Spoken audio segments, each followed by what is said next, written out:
Hi, it's Laura at Aquamarine18. Thanks for stopping by my channel today. I am here with a response for 31 Days of Witchcraft, Day 8. And as always, I'll leave a link below to Heather Carter's channel, who started 31 Days of Witchcraft, where you can find out more about the prompts for the month.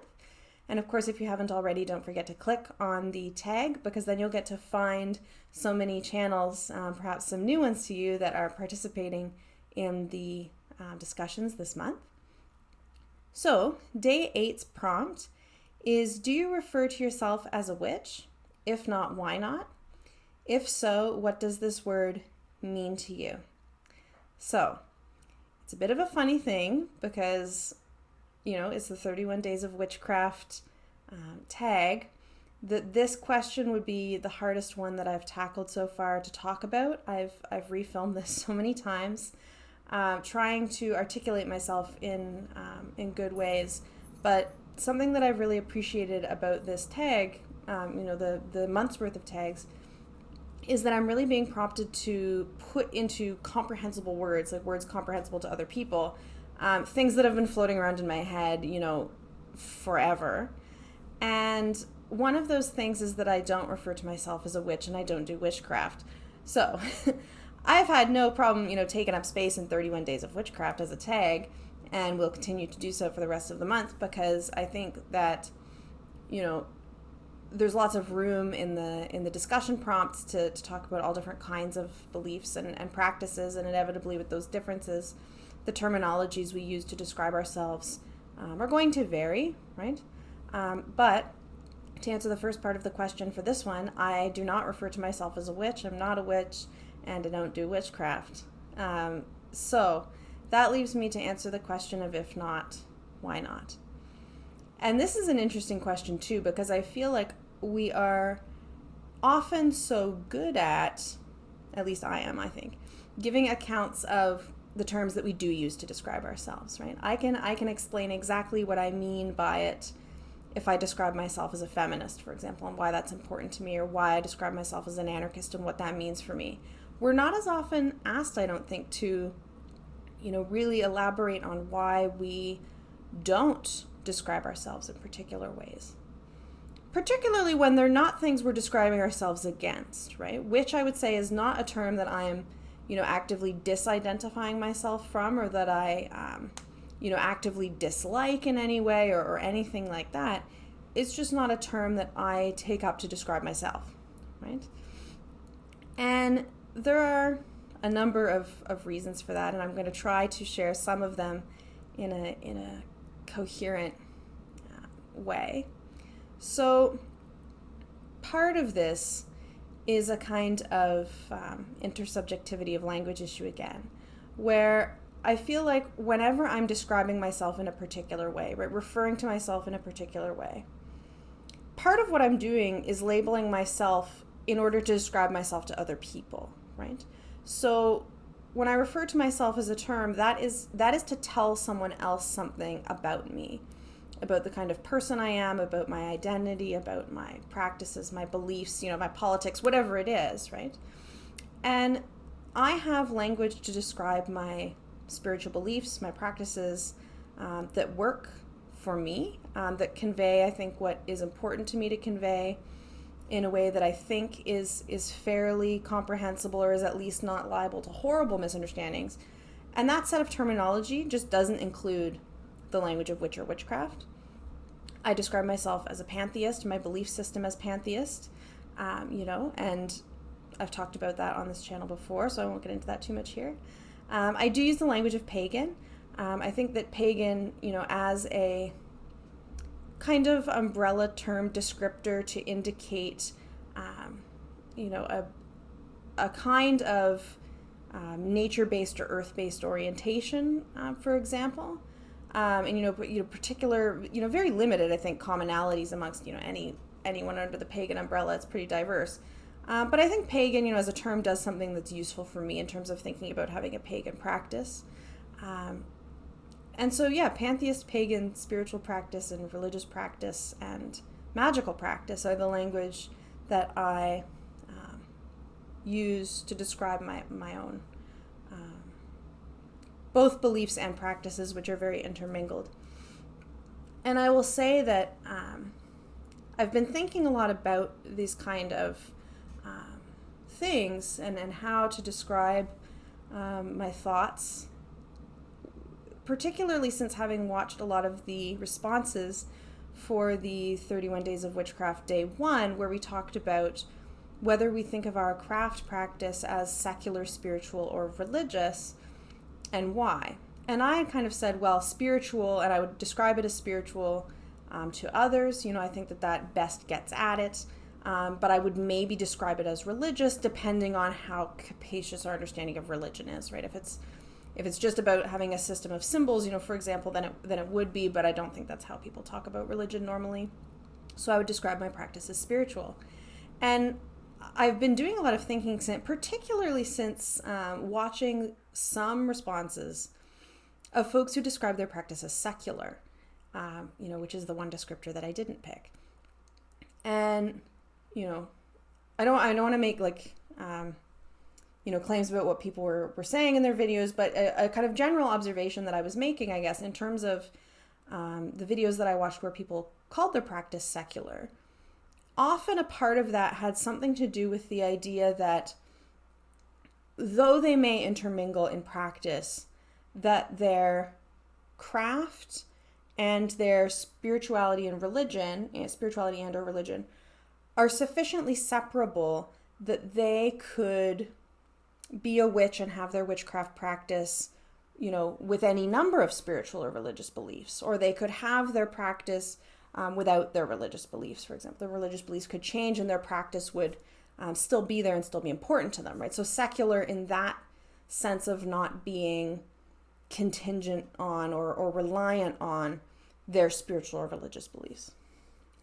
And, I'm really grateful for these prompts because, in addition to learning so much about other people and hearing everyone's, so interesting, thoughts about the way that they think about their own practice and the way that they practice, these prompts have really gotten me thinking about my own and how I think about my own beliefs and how I think about my own practice and why it looks the way that it looks. And all of this thinking has really underscored for me that my practice, what I'll call my magical practice, I'll get to the word magic in a minute. What I call my magical practice is profoundly not secular. It is not just that my practice and my spiritual beliefs, my pantheist beliefs, are intermingled in practice. They are inseparable. And if I did not have the spiritual / religious in brackets, belief system and commitments that I have, my craft practice would not exist. Or at least it wouldn't exist in the form that it does, or it wouldn't look, remotely recognizable to what it looks like now. So that's been an interesting thing for me to put into words, that I hadn't really ever put into words that my practice is non-secular before. And so that's been interesting, And I think, for me, my practice does include a lot of things that folks who describe themselves as witches or describe their practice as witchcraft also do, right? A lot of commonalities, and I read a lot of, witchy or witch materials, and those absolutely inform me in my practice and my beliefs in various kinds of ways. So there is that resemblance. But I've come to realize that, witch is a word that doesn't quite capture things for me. It doesn't quite work for me. And I'm recognizing, apparently it's I'm recognizing because of having to answer this prompt, that in some ways it's a word that I've perhaps been trying to shoehorn myself into in ways that are not necessarily even good for me. Looking for, more and more and more definitions. And of course, witch is something that every self-identified witch is going to maybe define for themselves differently. There's so many different, meanings, both, positive and pejorative and stereotypical and proud and all of these different kind of understandings. And even amongst self-identified witches, there's so many different understandings, right? And I think that I've been looking and looking and looking for a definition that works for me, and maybe that's not helpful. Maybe I just need to say that I am a pantheistic pagan practitioner of magic and leave it and be happy with that. So this is where I'm articulating that. For the second time, I articulated this in a private chat with a friend the other day. But that is how I describe myself, as a pantheist, pagan, magic practitioner, not as a witch. And that's fine. And I feel good about that. And I want to finish by talking about the word magic. And just so there's no confusion, I am talking MAGIC, full stop, magic. The word magic is really important to me. I practice magic.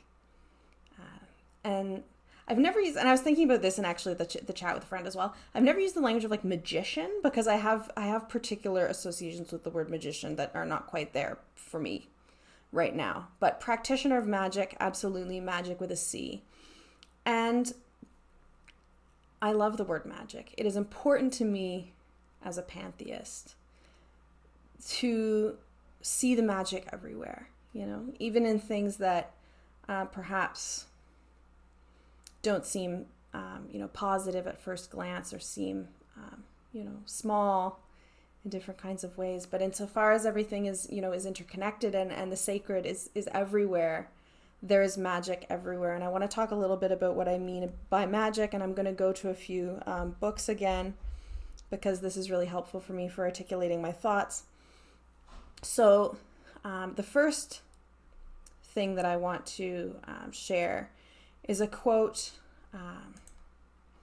from Jung, actually. And this is from Jung, a piece called Approaching the Unconscious, in the edited collection of Man and His Symbols. And I'll put the citation of the book in the description in case anybody wants to look.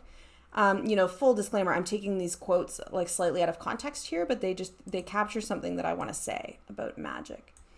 So something that Jung writes, quote, "Today, for instance, we talk of matter. We describe its physical properties. We conduct laboratory experiments to demonstrate some of its aspects. But the word matter remains a dry, inhuman, and purely intellectual concept without any psychic significance for us.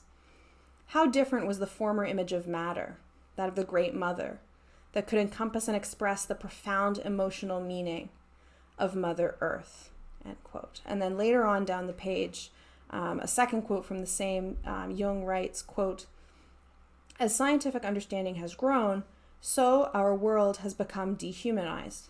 Man feels himself isolated in the cosmos because he is no longer involved in nature and has lost his emotional unconscious identity with natural phenomena. These have slowly lost their symbolic implications. Thunder is no longer the voice of an angry god, nor is lightning his avenging missile. No river contains a spirit, no tree is the life principle of a man, no snake the embodiment of wisdom, no mountain cave the home of a great demon.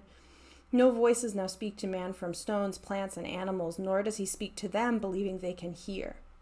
His contact with nature has gone, and with it has gone the profound emotional energy that this symbolic connection supplied," end quote. So for me, this is Jung talking about what, and a lot of thinkers call, desacralization or disenchantment, the disenchantment of the world that happens when the world is reduced to kind of inert resources that are scientifically knowable, that in a sense, they lose their magic, they lose their animacy. And so part of me, when I think about magic, is referring to, in a pantheist sense, working to see that magic again, working to see those sparks everywhere. The other definition of magic, or discussion of magic, I want to share comes from Margot Adler, again, Drawing Down the Moon. And again, I'll put the citation down there. And this is like quite a different, actually, discussion of magic. And so she's building on a definition of magic where someone she's talking to, doing an interview in the book, describes magic as the art of getting results. And so she says if she can broaden that description, She says, magic is a convenient word for a whole collection of techniques, all of which involve the mind.